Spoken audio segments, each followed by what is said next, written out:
Jeg har snakket med en del forskellige arbejdsgivere i dag, og det de siger over en bred kamp, det er, at de for det første selvfølgelig er glade for at kunne give mere i løn til deres medarbejdere og glæde dem på den måde. Men for det andet, så siger de, at det er altså også noget, der kan mærkes på pengepungen. Lige nu står vi ved HV Transport i Herning, som er et vognmandsfirma. For nylig er der blevet forhandlet en ny overenskomst for lastbilschauffører, der giver dem endnu mere i løn. Og Poul Jørgensen, hvordan kan I mærke herude, at lønnen den stiger? Jamen, det er jo noget med 20.000 per mand løn steget, så når vi ganger det op, så bliver det jo en anseelig beløb, kan man sige. Og er det noget, der påvirker din forretning? Det påvirker ikke så meget udover, at vi jo så skal have den stigning videre. Og alt i alt for vores medarbejdere, så er det en udgift på 1,5 million.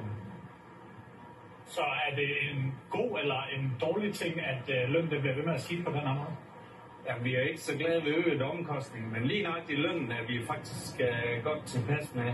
Vi vil gerne kunne tiltrække de gode medarbejdere, vi vil gerne vil ligge pænt, og omkostninger er også steget for dem, og nu har vi lige hørt om SFO er blevet dyr for dem, der har børn osv. Så på den måde er det den eneste omkostning, vi egentlig tager imod med kyshånd. Men du siger jo også alligevel, at det er jo noget, der godt kan mærkes det her.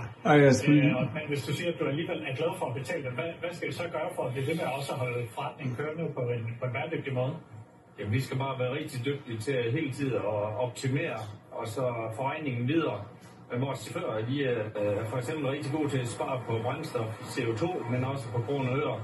Så det er jo sådan noget, hvis du har de bedste folk, så kan du få dem til sådan noget. Så det giver lidt i den ene ende, og så koster det i den anden. Men kan du blive ved, hvis lønnen den bliver ved med at stige på den her måde, kan du så blive ved med at betale alle dine medarbejdere? Jamen, det skal vi. Altså, vi er nødt til at følge med. Hvis de offentlige får mere i løn, så skal vi også give det. Ellers får vi ikke de gode folk, og det koster for mange penge at skifte folk. Så vi er ok tilpas med.